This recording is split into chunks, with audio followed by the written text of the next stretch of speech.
instead of avoiding something because you're afraid it will happen, assume it will, and that you will meet wonderful people who will help you, and that you've got what it takes to cope with it.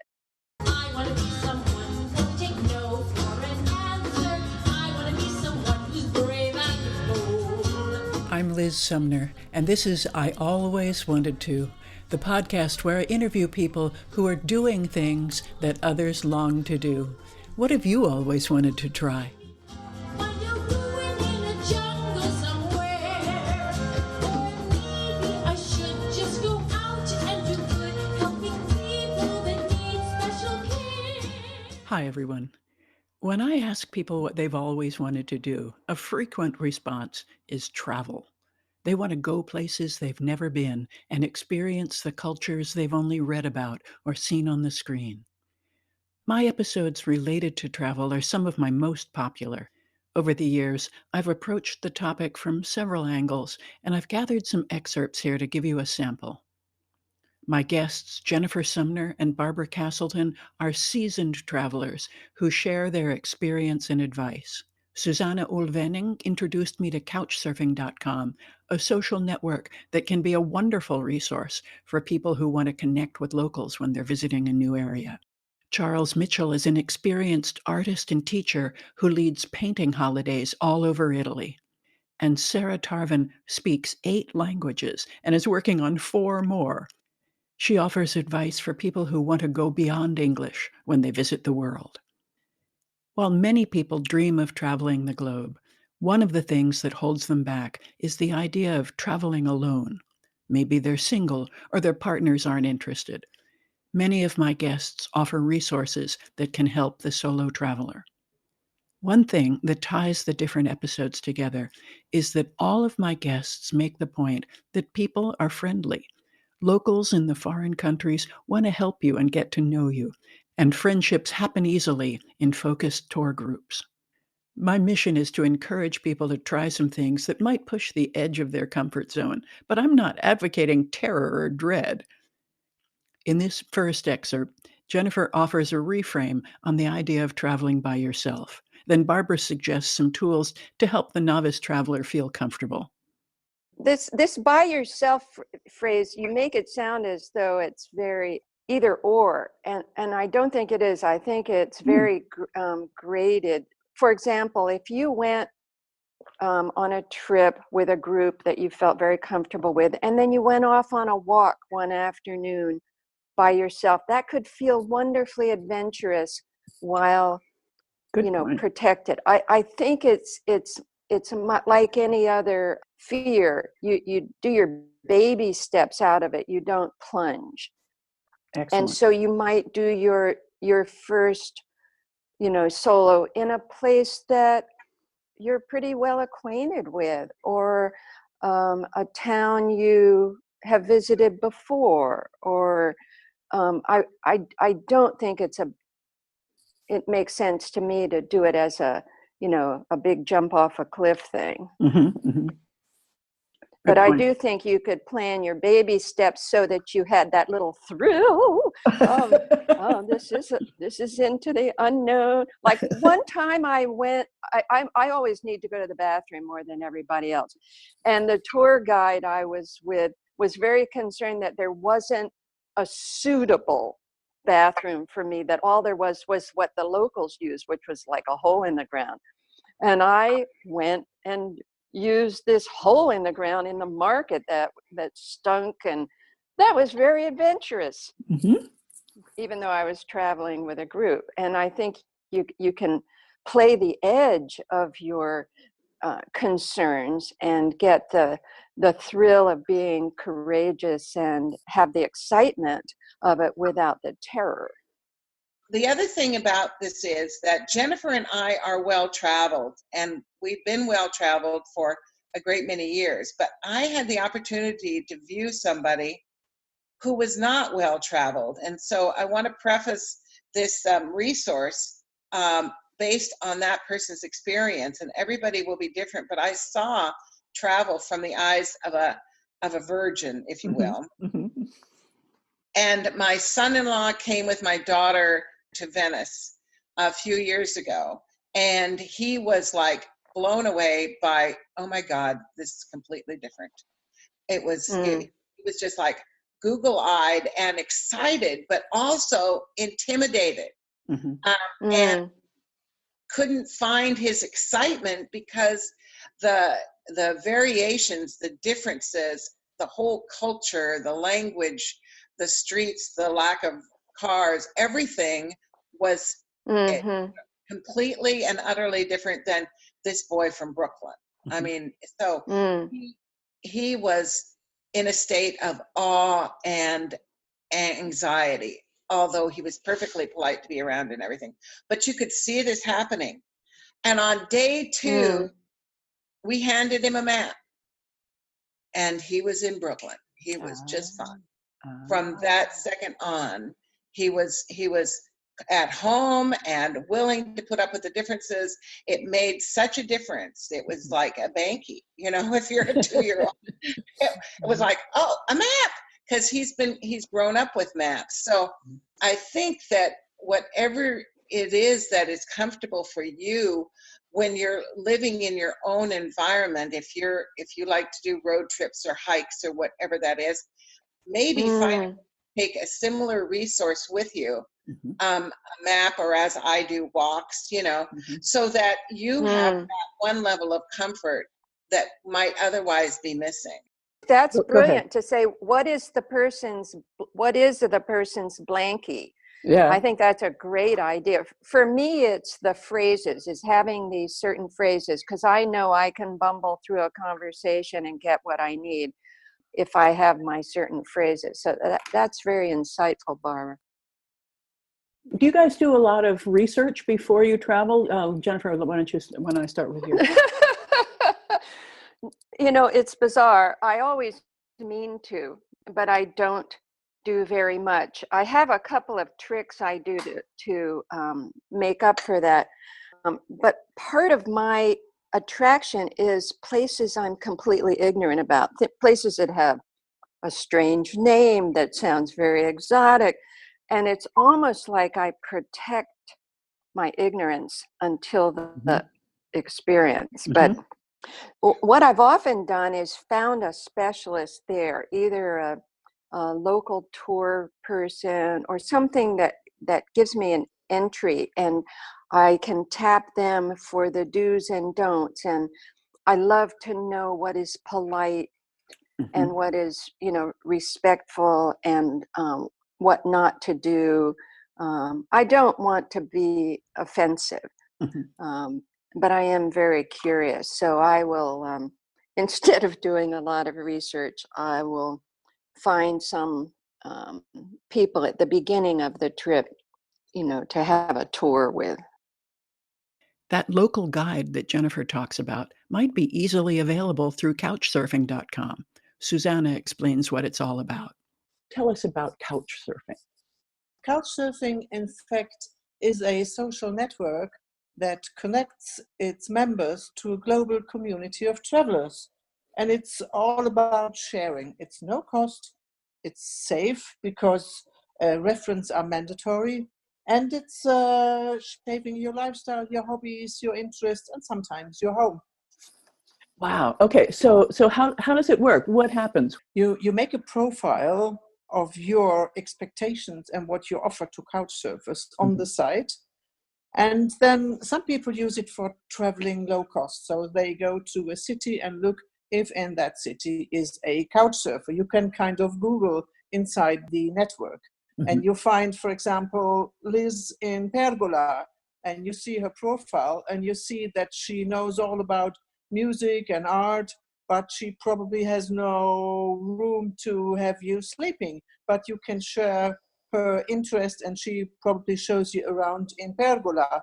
And you find someone else who has a room to offer and you say, oh God, I'm seeing Liv in the afternoon, but maybe next day I go to see Charles, who has a room and I can sleep there for a night.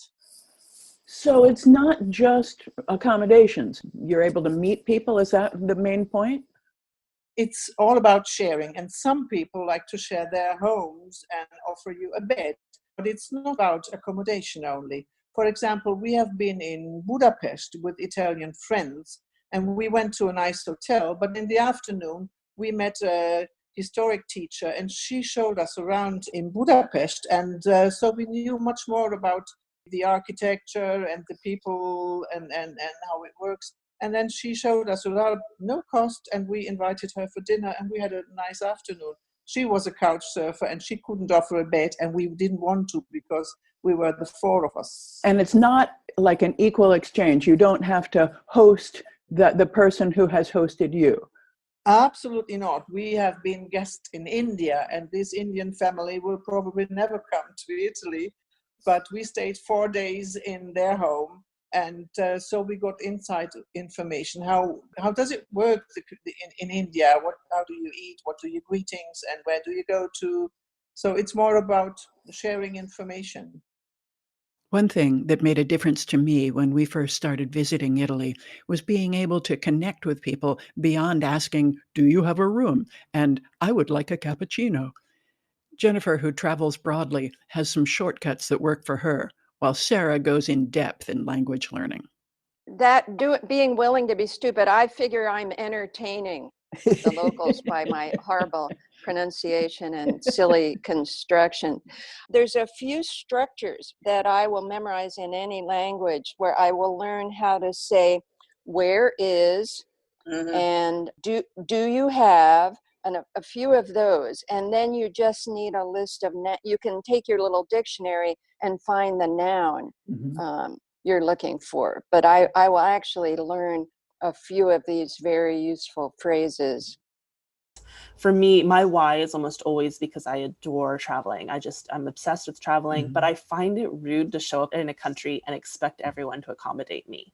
So if there's a country that I'm particularly drawn to or a region, then I try to learn that language just out of respect for their culture. Adults, from all studies, it's showing that there is really no reality to the idea that adults can't learn. It really comes down to a combination of factors. If you are, for example, 65, working 80-hour weeks, you have a busy family and social life, and those are all in one language. If it's your community is monolingual, you don't travel, and you don't really care, then no, you're not going to learn a language at that point. But if the same 65-year-old has more free time, loves to travel, or has maybe a very multicultural group of friends, maybe they have like a new daughter-in-law and a new grandchild who speak that language at home. Like if the motivation is there, absolutely, they can absolutely learn a language at any age. Okay, so what advice do you have for adults who think they'd like to begin to learn another language? Yeah, so I have a couple of thoughts for adults who want to learn. I would say the first being, you have to connect with your why. So why are you learning the language? Not to pull off of Marie Kondo's tidying up thoughts, but it should spark joy. It should be something that gets you excited about it. Otherwise, again, the motivation just isn't there. And when I say not just know your why, but connect with it, because it can be a very long road for learning a language. And so, maybe a year into it, you're just not really feeling it anymore. And you have to be able to reconnect with it, to come back to it. An example being right now, so I do focal months. So each month is, I focus on one of the languages, maintaining and improving one of the languages. And at the moment it's French month, and I just wasn't feeling it this month. I was coming off of a Mandarin month. I was pretty stoked about my progress in Mandarin, and I just wasn't feeling the French. So I put on a movie that was filmed during the time that I was living in Europe, and everyone was wearing the fashions we wore, and the music was from that time, and it just really reminded me of that mental space that I was in, like that just enthusiasm for Europe, and just kind of also just the feelings of independence that I had as that, college student living in Europe. And it re-sparked that connection. So I would say know your why, and then keep it close.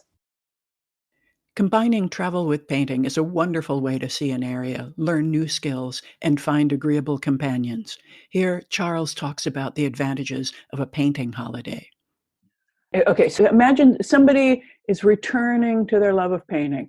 Why shouldn't they just try a class at home? What is it about being in an exotic location that is different for a returning painter? Okay, a lot of the people who come to me do either join societies or classes at home. There are sometimes limitations on the kind of experience that class is able to give them. And those limitations can vary from people who will come to me and most of their experience has been about taking a postcard and copying a postcard, which I don't think is always a very, very satisfying experience for someone who wants to create their own artwork as well. A lot of classes, of course, take place in a wintry environment, and so people are locked into a studio. Some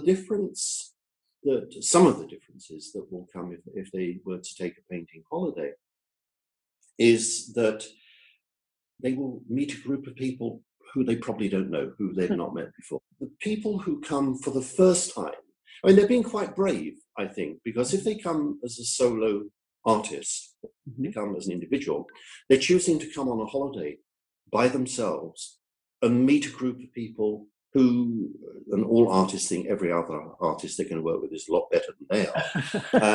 They're going to come and meet a group of people who they don't know. And it's quite a brave thing to do, actually.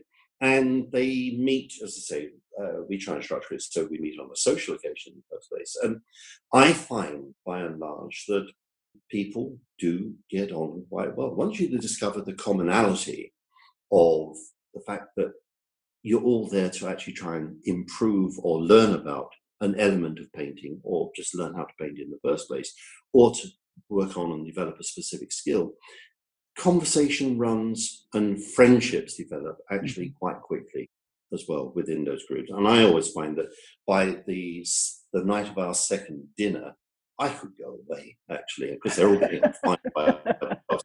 They learn at least as much from each other as they do from me as well, I think, in that one. It's as much social as it is anything else. Barbara and Jennifer, take us out with some thoughts in conclusion. I think that my thing is that however many lives we may have, this is the only one we're going to remember. And I think that my motto is to buy the ticket and go.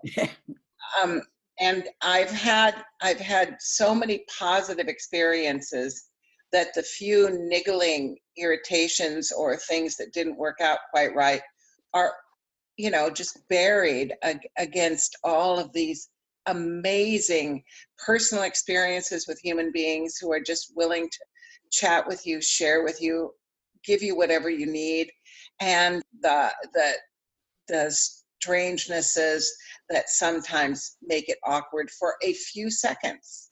So yeah, buy the ticket and go. Excellent. Jennifer? I also travel alone a lot in an RV in the United States.